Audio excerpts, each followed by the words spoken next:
I think that is really helpful to have underwear that feel, right for the time. So if I ever do something period again, I will be wearing underwear, and and sometimes it helps to not wear underwear.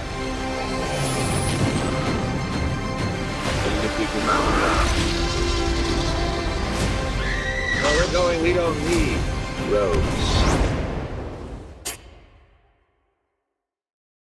Tessa, Nnamdi, so good to see you guys. I love you guys. Please do 1,000 more projects together because you guys are incredible. I've got 1,000 questions, so I'm going to jump right into it. Tessa, I'm going to start with you. When I think of Sylvie, I think of how many young people could watch this movie and be inspired by a character who really fights for what she wants and succeeds in her career despite really any obstacles, and she can inspire them. I was wondering, was there a movie or a TV character in pop culture that inspired you growing up, that you saw that person and thought, okay, if that person can do it and I can do it too? In pop culture, actually, a big reference point for Sylvie was Diane Carroll and her work, and seeing her on Julia. I mean, I think she was the first Black woman that was the lead of a television show like that. So that was something. And then this sounds really funny, but I remember watching Doogie Howser when I was little, and I don't know, it was inspiring. He's a doctor, for God's sakes, if he can do it. Yes, because I don't know, I thought it was kind of sexy. He had a real va-va-voom because he's young and he's very skilled at his job. I just remember that made an impression on me. Have you ever met Neil Patrick Harris? Have you ever gotten the chance to tell him that? I have never met Neil Patrick Harris, no. And there's also, I saw recently there's a restaurant in town, I'm here in Los Angeles, that has a Doogie Howser, a beverage on their menu.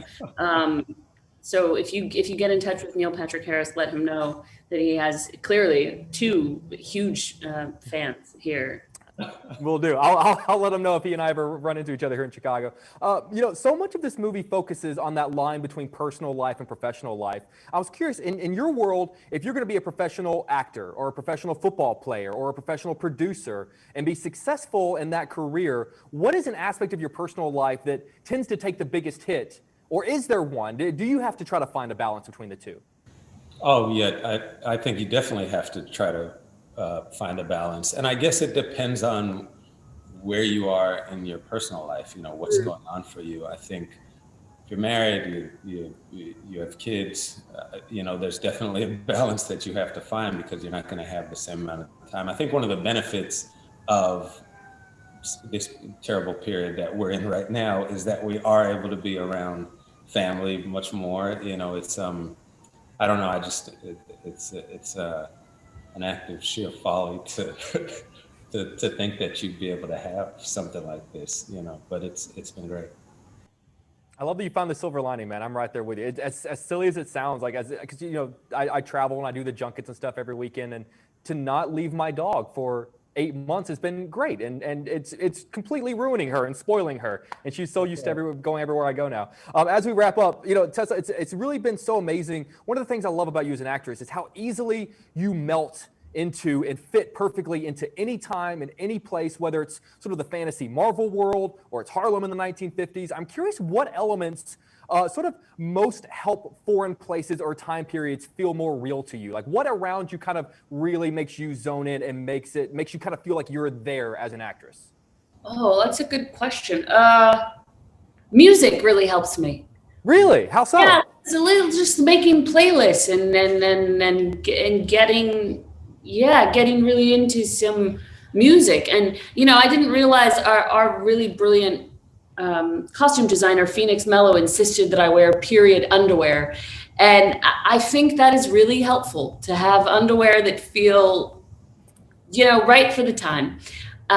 So if I ever do something period again, I will be wearing underwear, and and sometimes it helps to not wear underwear, which I've also had to do. So I just that's really the secret ingredient here. I'm going to leave the answer there because I feel like any follow-up question I have would be entirely inappropriate and wrong to ask. So I'm going to leave it right there. Guys, I'm going to stop right there. You know when you got stuff on my head.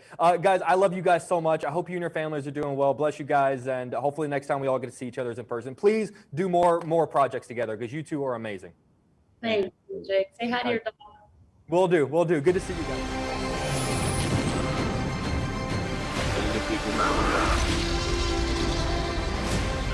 Where we're going, we don't need roads.